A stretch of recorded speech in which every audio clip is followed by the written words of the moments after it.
A home is supposed to be where you're safe. And the Amityville Horror destroys all that safe thinking. This happened right after William Peter Blatty's book, The Exorcist, and the movie The Exorcist came out circa 1973-74. There seemed to be a hunger, a longing, perhaps maybe even kind of a spiritual question that was looming large about good versus evil. Even people who professed to be agnostic or atheists were sleeping with the lights on after going to see that movie, clutching crucifixes and running back to church. It seemed to provide a climate in which Amityville could breed. The house itself had now become a personality, thanks to its distinctive top-floor windows. Everybody that said to me, "What did you think about those two eyes? The eyes that watch you." I mean, I've heard this a lot. They became the eyes of the house, you know, and if you look at it, you say, that house is looking at me, and that gave it this evil persona. Something's watching. Something's hidden. Something's watching.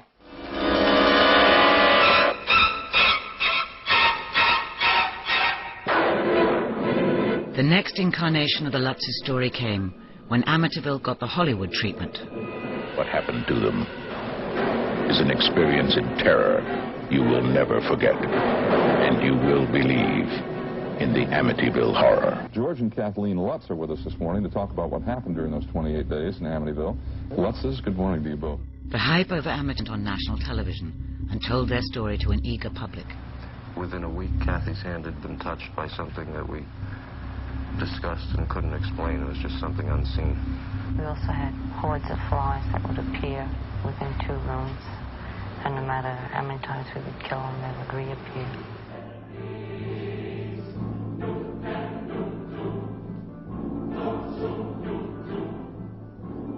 When they sold those books and the motion picture came out, all hell broke loose.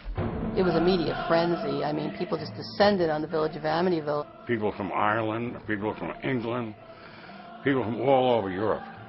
They were plagued not by ghosts inside or demons, but by tourists. In the rainstorms and thunderstorms, as many as 50 people staying there with their hands together, just looking at the house like it was a religion. On Ocean Avenue, people's lawns were just crushed with people parking their cars and trying to get to the horror house. I had busloads. People in my backyard picnicking, nuns from Sweden. They got stuck on my driveway. I don't know how they even got down my driveway. People running up and wanting to grab a piece of the house, pulling up a piece of the lawn, taking off a piece of the siding of the house. One woman hit a cop over the head so hard with a pocketbook she almost knocked him out. Anything so that they could go and peer into the windows and really be annoying. It just went on and on and on. But just as thousands of tourists seemed convinced by the Amityville story, so there were growing numbers who suspected a hoax. Jay Anson writes this thick tome, The Amityville Horror True Story. And I thought, something here smells bad. The original articles that came out, they said that they did not see any human forms and that they just had strange noises, bumps, banging in the pipes, things like this. They were experiencing what on the surface appeared to be some low-level psychic phenomenon. No levitation, no windows being shattered, no doors wrenched off their hinges by unseen forces. By the time they got to the book, they had green slime and red slime and marching bands and Jody the Demon Pig. We had 116 obvious errors, physical errors, in the book. And that's before you get down to floating pigs. There was a picture that Missy had drawn, one of the Lutz children, of Jody, the demonic pig, that she said would often appear up on the second floor windowsill with its red eyes peering in. We started talking to some of the neighbors, and one of the neighbors said to us, "Oh, what does it look like?" And we showed the picture that was in the book, and they said, "Oh, that's the cat that Ronald DeFeo called the pig, because he was fat."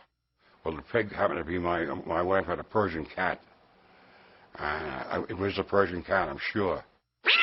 This cat would actually jump up into the window and stand there and stare with those red glowing eyes. And what about those infamous flies? My God, the murder took place. The victims were removed after 48 hours. The house was then sealed up, and the heat was on. This doesn't take a brain scientist to figure out how you end up with flies. As part of their investigation, Jordan and Moran interviewed Jim and Barbara Cromarty, who bought the house after the Lutzes left. We asked them if when they moved into the house they had made any major repairs. Because if you read the book, you get the impression that this whirlwind of paranormal activity sweeps through the house and leaves it in a state of shambles. No, they tell us. Everything was in perfect shape when they walked through it and they made their purchase. My husband did a program in which he debated George Lutz, and George Lutz tried to say that the window in the house had slammed down on his son's hand, and he had taken him to Brunswick Hospital to be treated. So my husband said, well, we'll just subpoena the records of Brunswick Hospital, and then you can prove that. He said, well, I didn't really take him to the hospital. We bandaged it at home. So the story would change if you tried to pin him down. I remember when we walked into one of the rooms, there was a window where it was claimed. If you stood in the center of the room, the window would suddenly open and shut violently all by itself. It was on the second floor. So we ran into this room, Rick and I. And Rick pointed out that the floorboards seemed to be slightly uneven. And he started shifting his foot along the floor. And suddenly, the window shot up. I thought I was going to jump out of my shoes backwards. I shrieked. The counterweights are improperly set. And the window was such that if you did this, you could actually make this window go up and then come down. Confusion surrounds much of this. I don't know that it will ever be undone. You're talking about evil, and evil is the absence of God's presence, and as such, then confusion is going to be part of that. The skeptics had gathered their evidence, and the believers prepared for battle. But what was the truth about the Amityville horror? 2 years after they fled from their home, claiming that they had been driven out by supernatural forces, the tale of the Lutz family was published as the Amityville Horror, a true story. It was an instant bestseller, and author Jay Anson became the focus of a furious row over what really happened. What it did was open my eyes to the fact that somebody could write a book, put right on the front cover a true story, and then make up 90% of what was inside. I spoke to Jay, and I said, Jay, do you believe this story? And he said, I'm a writer. That's what I do, is I write. That's all. You know, whether or not it's true or whether it's not true, that's for somebody else to decide.